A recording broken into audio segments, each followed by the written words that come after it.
Eto na nga mga chong, marami tayong basketball updates. Stephen Holt, gutom na makuha ang kanyang unang kampyonato. Barangay Ginebra, gumalaw na sa wakas sa pagkuha kay Troy Rosario. Sa ngayon nga mga chong, ay kasalukuyang nasa PBA Finals ang Barangay Ginebra. At once nga na matapos yung stint ng Ginebra sa finals, ay linggo nga lang ang bibilangin para magsimula ang panibagong conference. Kaya naman, ngayon pa lang ay gumagalaw na ang Ginebra management para paghandaan ang paparating na Commissioner's Cup. Dahil alam naman nating lahat mga chong na walang height limit ang mga imports at maraming ang kupunan ang naglalakihan. At ang frontcourt position nga ng Ginebra ang pinaka-priority nila ngayon na mas palakasin. At saktong-sakto, hindi pa nga rin nakakapagdesisyon itong si Troy Rosario. Ayon nga sa mga nakalap nating balita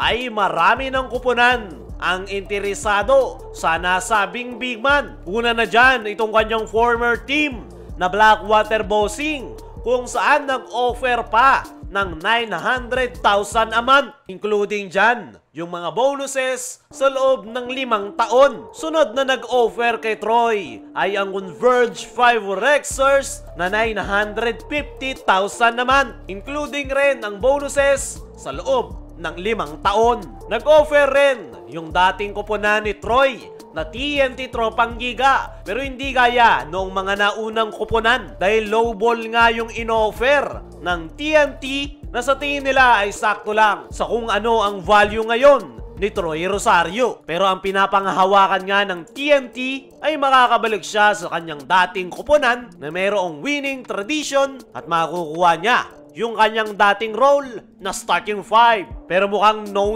yan para kay Troy Rosario dahil ayon sa kanyang naging latest interview ay masaya ito na nalaman niya na mayroon pa daw siyang value. Yan daw yung reason kung bakit ine-explore niya ang kanyang pagiging unrestricted free agency. Malapit na nga rin daw magdesisyon itong si Troy Rosario kung anong kupunan ang kanyang lalaruan.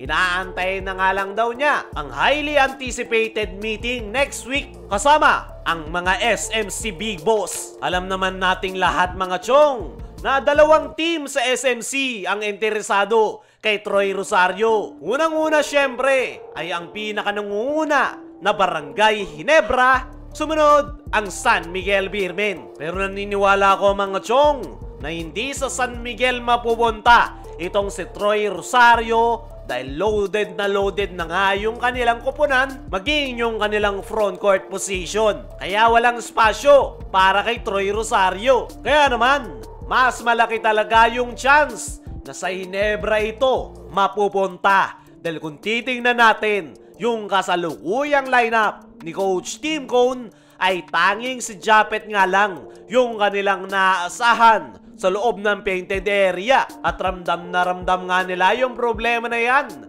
ngayong Governor's Cup. At mas lalong magiging problema yan ni Coach Tim Cone sa paparating na Commissioner's Cup, kung saan expected na mas naglalakiyang imports ang kukuhanin ng bawat kupunan dahil wala na ngang height limit. Para naman sa mga magsasabi na makakabalik naman si Jamie Malonzo next conference, ay totoo naman yan. Pero hindi natin sigurado kung ganun pa rin yung kanyang laro. At the same time, ay paniguradong magbabago yung performance ni Malonzo dahil galing ito sa kanyang injury. Wala ring Isaac Go si Coach Tim at hindi sigurado kung magpapatuloy itong si Jody Vance. Actually, si Troy Rosario nga sana yung ipapasok ng Ginebra sa kanilang lineup, hindi lang talaga umabot sa deadline. Kaya napilitan si Coach Tim na si Devance na lang ang makakatulong sa kanila. At mukhang ipagpapatuloy ng Ginebra ang pagkuha kay Troy Rosario dahil gaya nga ng sabi natin kanina ay next week ay makikipag-meeting si Troy Rosario sa SMC Big Boss. Saktong-sakto rin yan sa pagbabalik ni Boss Al Francis Chua. Dumako naman tayo dito sa kabilang balita. Stephen Holt, gutom na makuha ang kanyang unang kampyonato. Hindi na nga kinakailangan maghintay ng napakatagal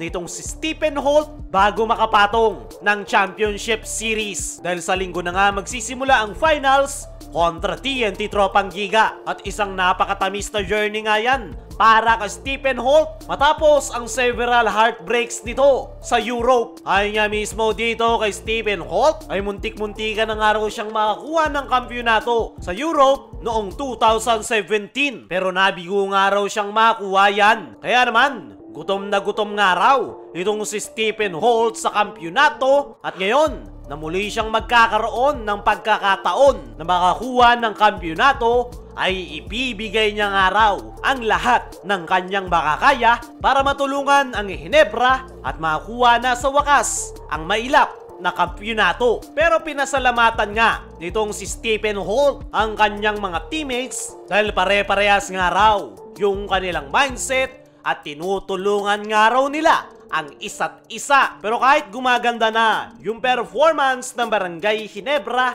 ay para kay Stephen Holt ay kinakailangan pa nga rin daw nilang gawing solid yung kanilang team chemistry para mas maging solido pa yung kanilang koponan.